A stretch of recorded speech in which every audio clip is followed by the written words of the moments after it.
اعوذ باللہ من الشیطان الرجیم بسم اللہ الرحمن الرحیم وجاءوا على قمیصه بدم كذب قال بل سولت لكم انفسكم امرا فصبر جمیل واللہ المستعان على ما تصفون۔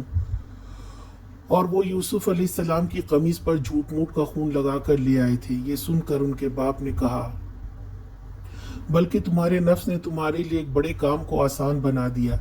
اچھا، صبر کروں گا اور بخوبی کروں گا۔ جو بات تم بنا رہے ہو اس پر اللہ ہی سے مدد مانگی جا سکتی ہے۔ یہاں صبر جمیل کے الفاظ ہیں جن کا لفظی ترجمہ اچھا صبر ہو سکتا ہے۔ اس سے مراد ایسا صبر ہے جس میں شکایت نہ ہو، فریاد نہ ہو، جزع و نزع نہ ہو، ٹھنڈے دل سے اس مصیبت کو برداشت کیا جائے جو ایک عالی ظرف انسان پر آ پڑی ہو۔ بائبل اور تلمود یہاں حضرت یعقوب علیہ السلام کے تاثر کا نقشہ کچھ اس طرح کھینچتی ہے جو کسی معمولی باپ کے تاثر سے کچھ بھی مختلف نہیں ہے۔ بائبل کا بیان یہ ہے کہ تب یعقوب علیہ السلام نے اپنا پیرہن چاک کیا اور ٹاٹ اپنی کمر سے لپیٹا اور بہت دنوں تک اپنے بیٹے کے لیے ماتم کرتے رہے۔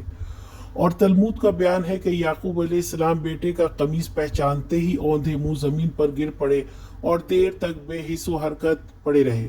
پھر اٹھ کر بڑے زور سے چیخے اور کہا یہ میرے بیٹے کا قمیص ہے، اور وہ سالہ سال تک یوسف کا ماتم کرتے رہے۔ اس نقشے میں حضرت یعقوب علیہ السلام وہی کچھ کرتے نظر آتے ہیں جو ہر باپ ایسے موقع پر کرے گا، لیکن قرآن جو نقشہ پیش کر رہا ہے اس سے ہمارے سامنے ایک ایسے غیر معمولی انسان کی تصویر آتی ہے جو کمال درجہ بردبار ہے، باوقار ہے، اتنے بڑے غم انگیز خبر سن کر بھی اپنے دماغ کا توازن نہیں کھوتے ہیں، اپنی فراست سے معاملے کی ٹھیک ٹھیک نوعیت کو بھانپ جاتے ہیں کہ یہ ایک بناوٹی بات ہے جو ان حاسد بیٹوں نے بنا کر پیش کی ہے، اور پھر عالی ظرف انسان کی طرح صبر کرتے ہیں اور خدا سے مدد مانگتے ہیں۔ آج کا سوال، صبر جمیل سے کیا مراد ہے؟